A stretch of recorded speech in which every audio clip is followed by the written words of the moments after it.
These are the classics and the withereds. But there was always something that bothered people since the early days of the series about these animatronics. Were the withereds actually just another set of animatronics that are separated from the classics? These were dubbed as the Unwithereds, which were the withereds, but you know, unwithered.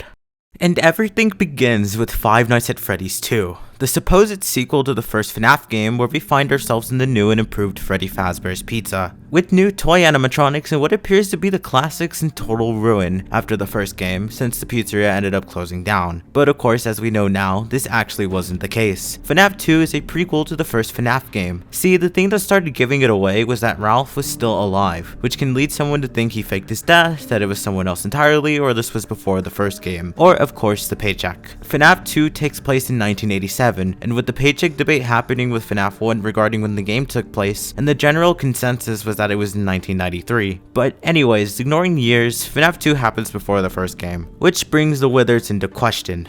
Were these the original animatronics? Ralph mentions that they were from the previous location, planning on repairing them and even began the retrofitting process, putting new technology into them but decided to stop, going in an entirely new direction, and they ended up making the toys. At this point in time, there was nothing before FNAF 2 to really help answer the question regarding the withereds, and when you compare them to the classics from the first game, they look so entirely different, you'd most likely assume these were probably a whole new set of animatronic designs that were separated from the classics entirely. But of course, this isn't 2015 anymore. After 10 years worth of FNAF media since FNAF 2, I think I can confidently give an answer to a debate that probably isn't being talked about nearly as much anymore, but was important to me as a kid. And with the new FNAF 2 movie coming up, I have compiled everything you need to know to determine if the Unwithereds actually did exist or not. And we're gonna just jump straight into the earliest point in the timeline, Secret of the Mimic.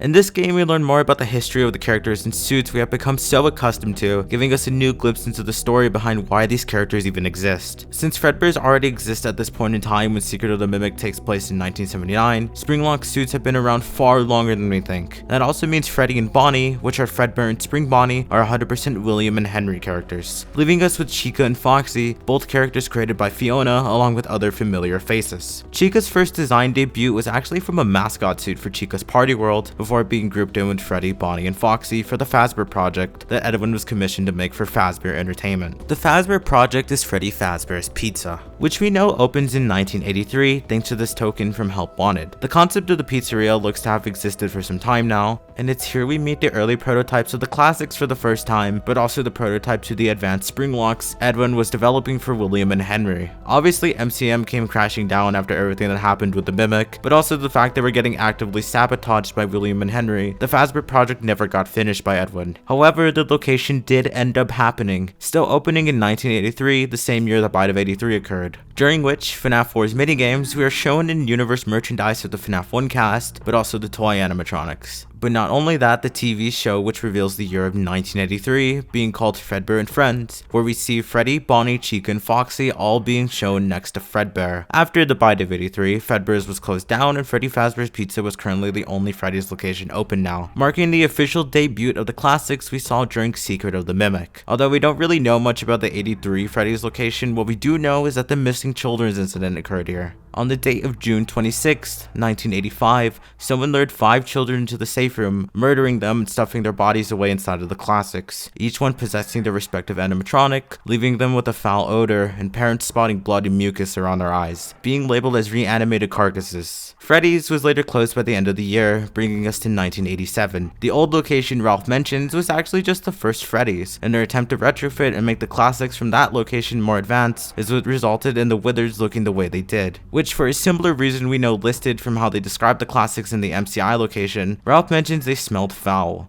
They were used for parts, most likely to aid in the construction of the toy animatronics. The FNAF 2 pizzeria is scattered with memorabilia of the classics, but also having toy animatronic merchandise, which would tie into the FNAF 4 minigames, with merch of the classics and toys being present in the game as well. But not only that, this was also the same game to feature cutscenes between nights with dream sequences from the original Freddy's, which by themselves are complete oddities and is a topic I will be talking about another day, because dreams in the FNAF series are quite odd, but it seems to be pointing us in a certain direction regarding the history history of the locations. The new and improved Freddy Fazbear's Pizza was closed near the end of 1987, and the toys were scrapped, finally landing us back at FNAF 1, set in 1993. But one quick stop just a week before the events of FNAF 1. The prequel story about Ralph, aka Phone Guy, actually has one single page talking about Freddy, where Ralph mentions, and I quote, "The brown bear is dapper as always in his black top hat and bow tie. You're glad they restored the vintage animatronic with his classic look." Absolutely completely random lore drop, but this is also the same book that mentions the Bite of 87 victim is non-functioning now. So honestly, this shouldn't be as shocking, but this most likely implies they went out of their way to fix up the Withered and restore them back to the classics after the events of Five Nights at Freddy's 2. Since these specific robots are haunted by the MCI, it makes sense why they would need this to happen, because you wouldn't exactly have a FNAF 1 in that case. There isn't really much to discuss about the 1993 Freddy's that would help further this conversation, so we're just gonna skip straight to Into the Pit. During the events of FNAF Into the Pit, Oswald travels into the Agony Ball Pit back into a memory of the 1983 Freddy's location, during what we can assume to be a snapshot of the MCI that happened in 1985, where Oswald is tasked to save them, but also try and stop Pit Bonnie. What this story reveals to us is that Jeff's Pizza was originally the 1983 Freddy's, thanks to the memory of the MCI, but also putting emphasis on the classics. However, one major thing to note is how inconsistent the game can be with the designs of the animatronics, jumping in between the Withereds and classics, but the intent seems to be leaning on the classics designs, which outside of this game, it's very common in the series to have incredibly inconsistent designs, especially in the minigames, but let's just be happy for the Unwithered fans out there getting fan service in this game. But following up on the inconsistencies, Five Nights at Freddy's 3, and by golly, this game is an absolute mess. Basically, this was the end of the trilogy back in 2015, so everything we've seen from the past two games are now here. All the toys and the suits of the classics, but also on top of that, we were finally meeting the killer face to face. However, this isn't about that stupid British rabbit. We are here to talk about the watermelons. I mean, phantoms. The